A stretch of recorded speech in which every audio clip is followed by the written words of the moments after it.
You survived another week.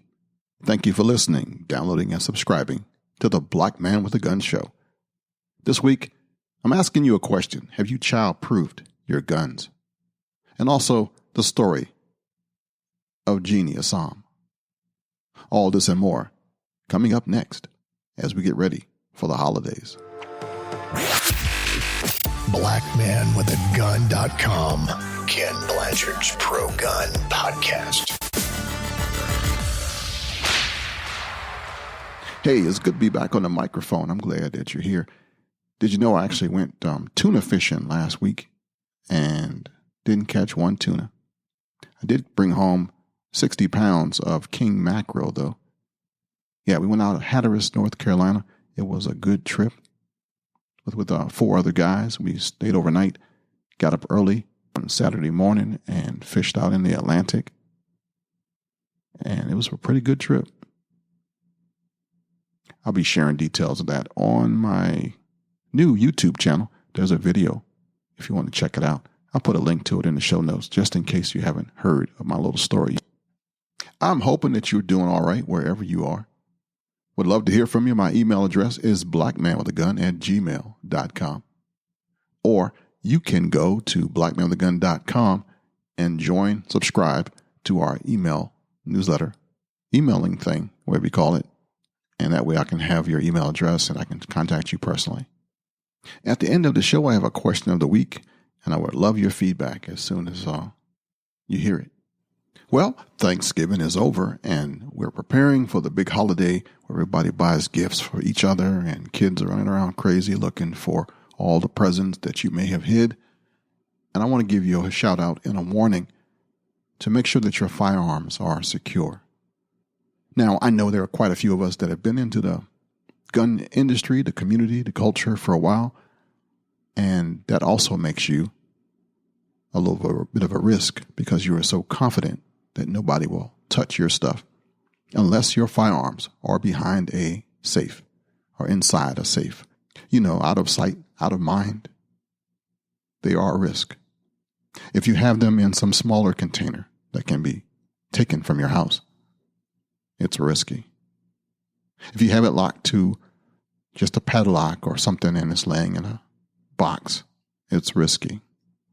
Now is the time when little kids get curious and they want to find all the presents that you hid all over the house. And then there's the teens and the preteens that have access to everything because they can manipulate everything. They have the physical strength to open. They may have seen you lock things.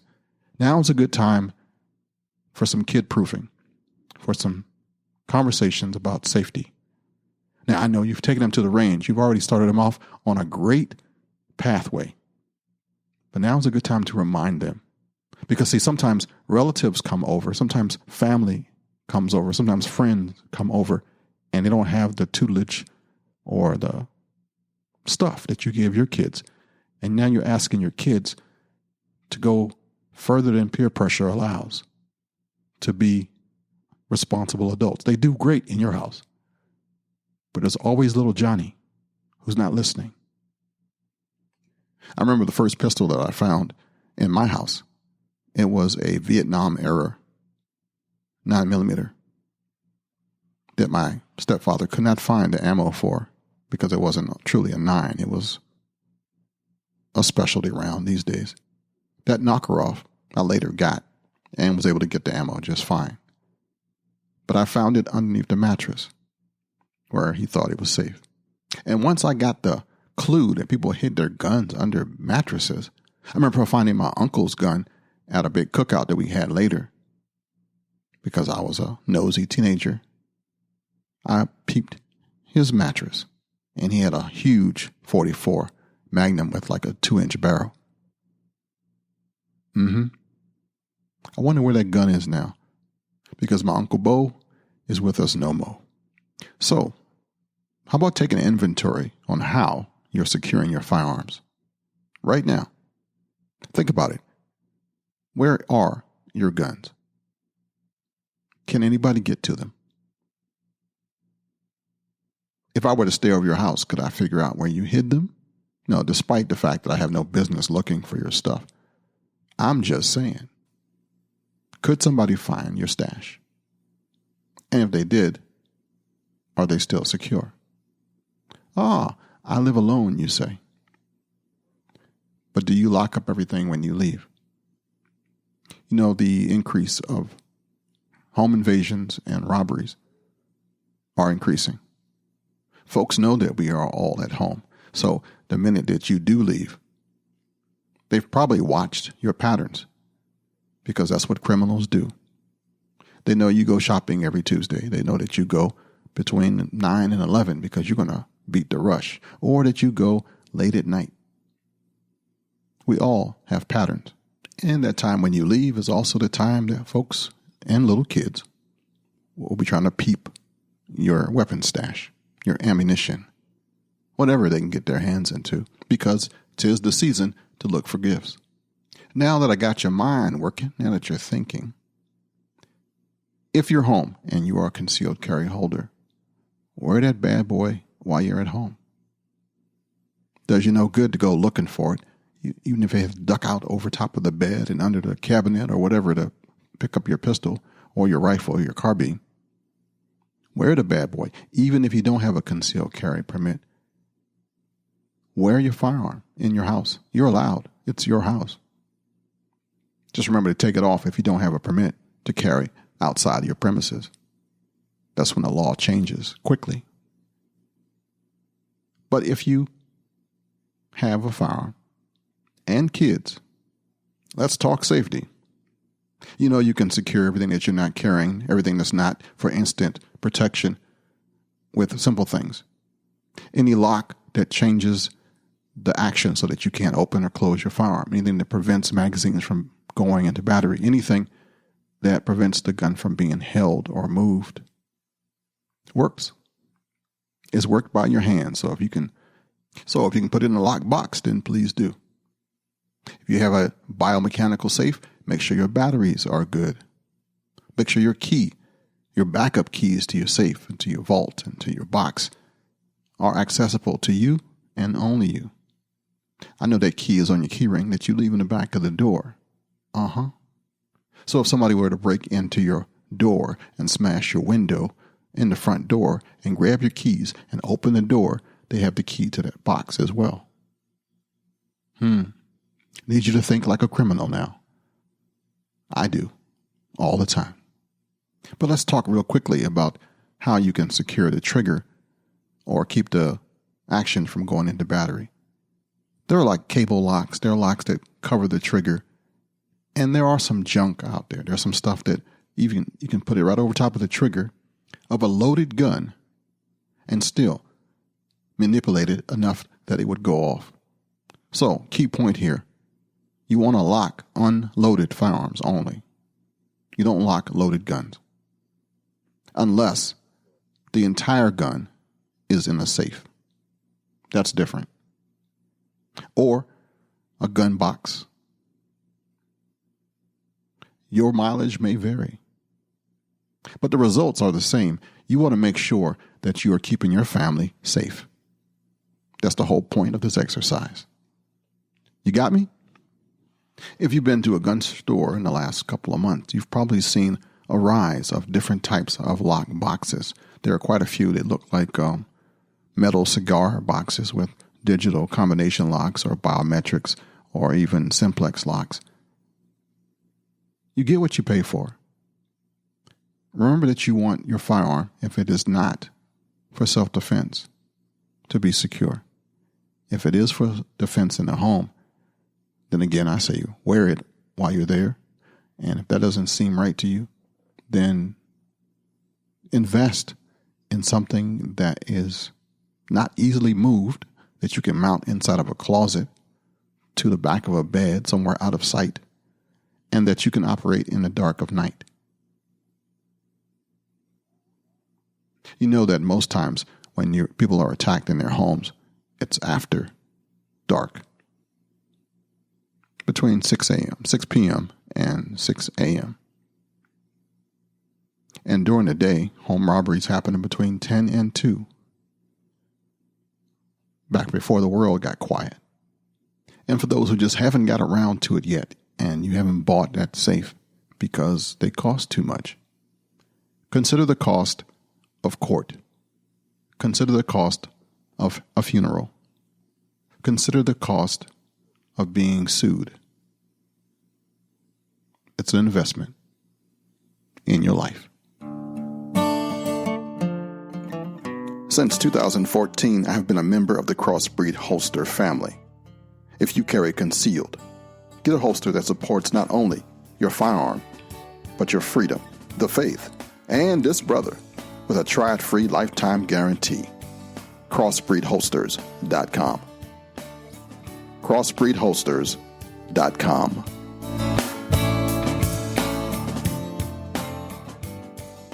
Silencer Co. People, passion, and precision. Since the birth of Silencer Co. in 2008, our dedication to authenticity and innovation has never wavered. Today, we focus on exceptional customer service and industry-leading products that are crafted by people with the utmost dedication to the industry. We are hunters, shooters, and gun enthusiasts just like you. We are excited for what the future holds and look forward to bringing you products that continue to set industry standards. SilencerCo.com. They have tried to divide us, but you are held strong. We have neighbors and family that don't know how cool you are, but I do. Help me and support this podcast. Help me be the goodwill ambassador for our side. Nobody likes to start over. Together, we can do this thing. Go to patreon.com/blackmanwithagun. Did you get it?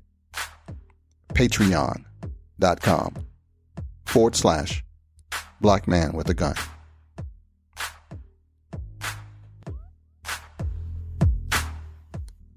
"13 years ago, early morning hours of December 9th, 2007, 24-year-old Matthew John Murray opened fire at the Youth with a Mission Training Center in Arvada, Colorado, killing 2 and wounding 2 others. A gunman opened fire in a church parking lot, and 2 teenage sisters were killed. Jeanne Asssam was there, December 9th, 2007, to stop the gunman from taking any more lives once he entered the church. All this happened in 3 minutes.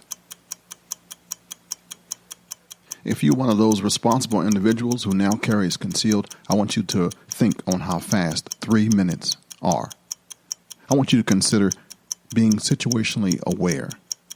I want you to consider safety. I want you to consider stopping an attacker.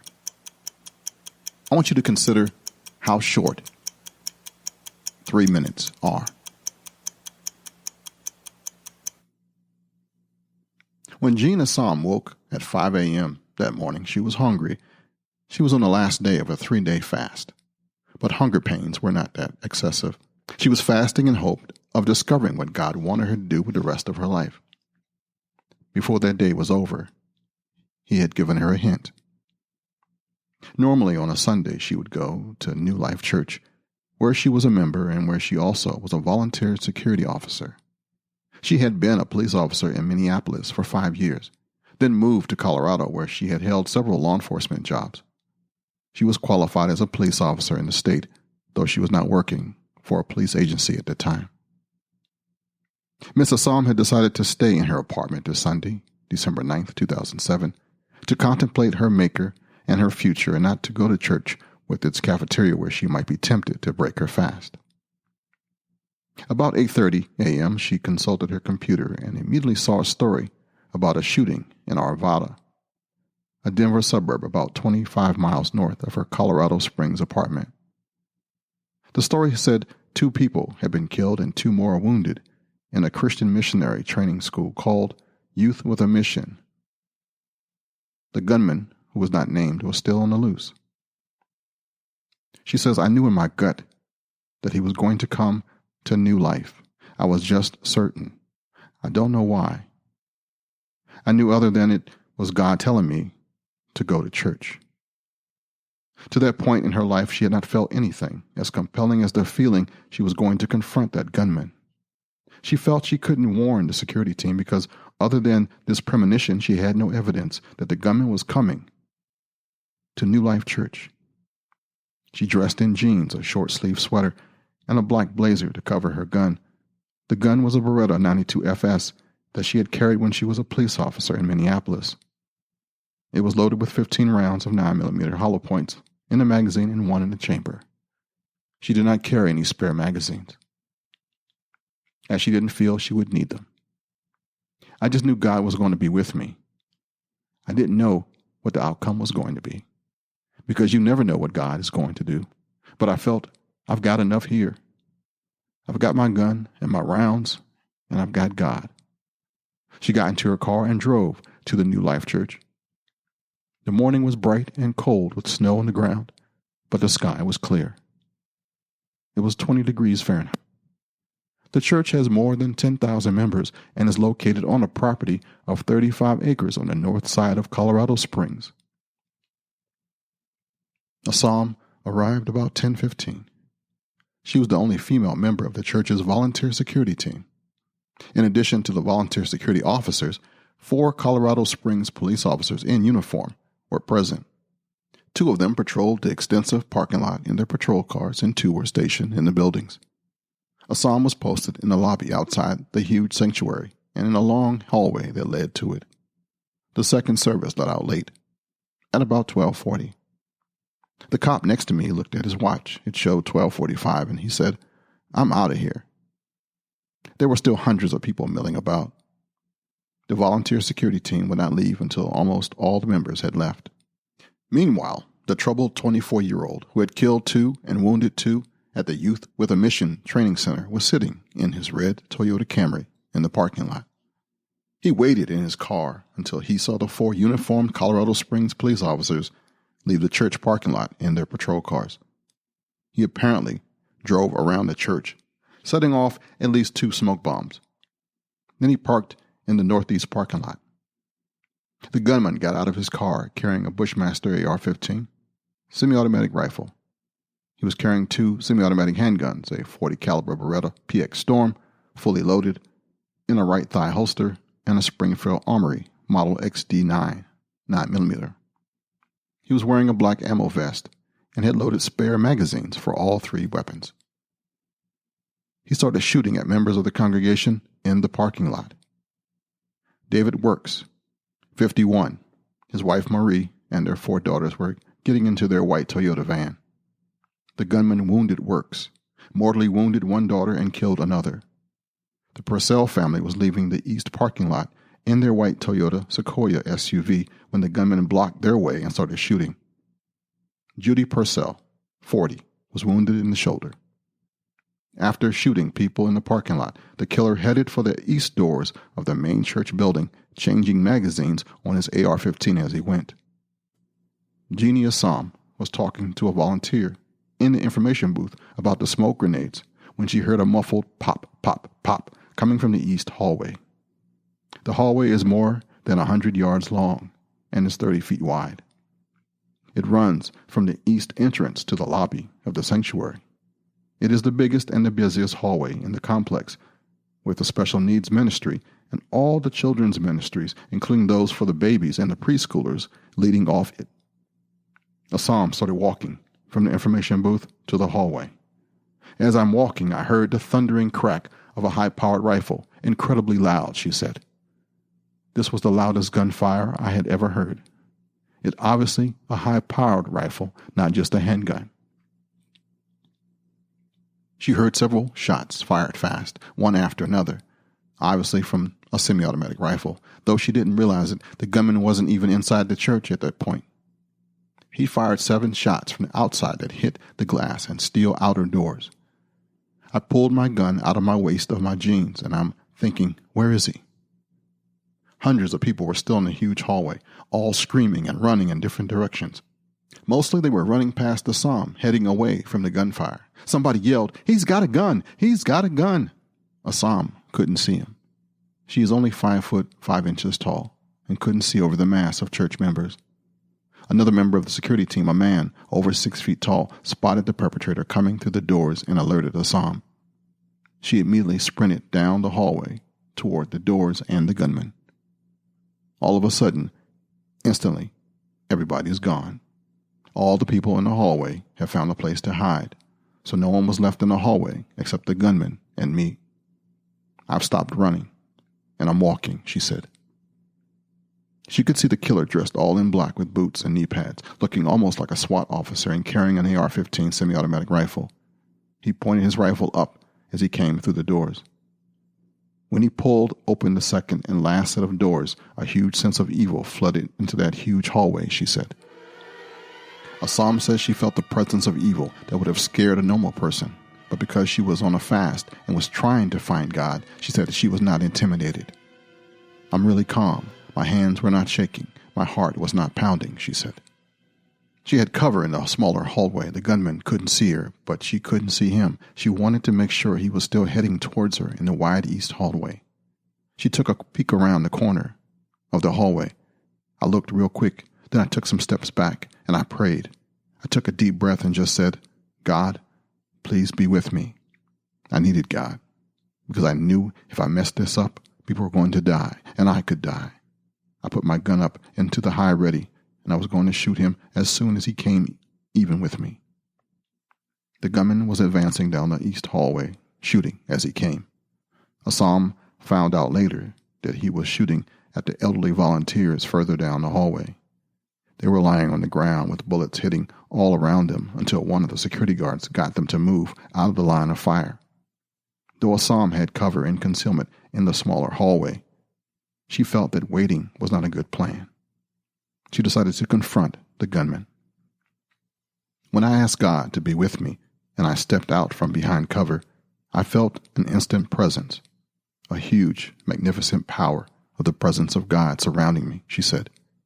I never felt anything like that before or since. Asssam took several steps out of cover into the east hallway and shouted, "Police officer, drop your weapon." They were 60 feet apart. He turned his body and his weapon towards her to fire. She fired her Beretta 9mm 5 times rapidly, aiming for center mass, the middle of his body. He went flying backwards onto his back, Asssam said. The shooter sat up as she moved towards him and told him to drop his weapon or she would kill him. He shot at her with his AR-15, so she continued shooting at him, she said. He was lying on his back with just his head propped up, and that would have been fine with me. I would just have thought it was over. But then he started to make a movement. As a police officer, when I tell someone not to move, you don't move. I had to shoot him again. It was all over. She had confronted the gunman, stopping his killing spree, and had survived. Asssam is convinced that her shots killed the attacker, so she was shocked when a few days later, the El Paso County coroner issued his autopsy report. It stated that the shooter had committed suicide.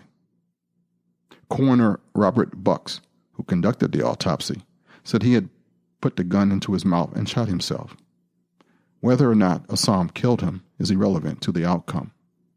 Though heavily outgunned, she hit him several times, put him down, and eliminated the threat. No one inside the church was killed or wounded except one man who was hit by shrapnel in the forearm. As Coroner Robert Bucks says, she's a hero, a bona fide hero, and because of her courage, there's a whole bunch of people who didn't get killed. Colorado Springs Police Chief Richard Myers also called her a hero and credited her with saving many lives. If you want to know more about Jeanne Asssam, the gunman, and what led to the fateful meeting at the New Life Church, I recommend Assam's book, God, the Gunman, and Me. And where I got this book, or I got this little story for you, it came out of Chris Bird's book, the 7th edition of the Concealed Handgun Manual, How to Choose, Carry, and Shoot a Gun in Self-Defense. Chris Bird is a really good guy. The Concealed Handgun Manual by Chris Bird. You can find it on Amazon.com. Question of the week. You know, next week is the deadline for a class I'm supposed to be taking to recertify myself as a firearms instructor, to get back into the teaching mode, and I'm not feeling it. I know I have at least 3 or 4 students waiting for me to be certified again to do it. But I'm not feeling it. There are many of you guys out there that are instructing, that are teaching, and doing a good job at it. For some reason, I don't see the value in me jumping back out there. I know I got a different way to teach. I know I can reach different people, different crowd. But there's some hesitancy somewhere. Need your advice on it. And soon. Let me know what you think. Should Ken get back to teaching? Or just do what you do? That's my question of the week. Well, that's it for this week. I want to thank you for listening, downloading, and subscribing, and still being a part of my life after all these years. If you're new to Black Man with a Gun Show podcast and you're new to Ken Blanchard and all that I am doing, welcome. I am glad that you're here. Please contact me. Let me know what you like to hear, like to learn, because to me, I've said all this stuff already 13 times over, but maybe not. Now, just in case nobody has told you this today, and they probably haven't because the world is wacky right now, I love you, and there's not a damn thing you can do about it. Talk to you soon. Shalom, baby. Until next time, friends. To keep in touch with Ken and his cause, head over to blackmanwithagun.com.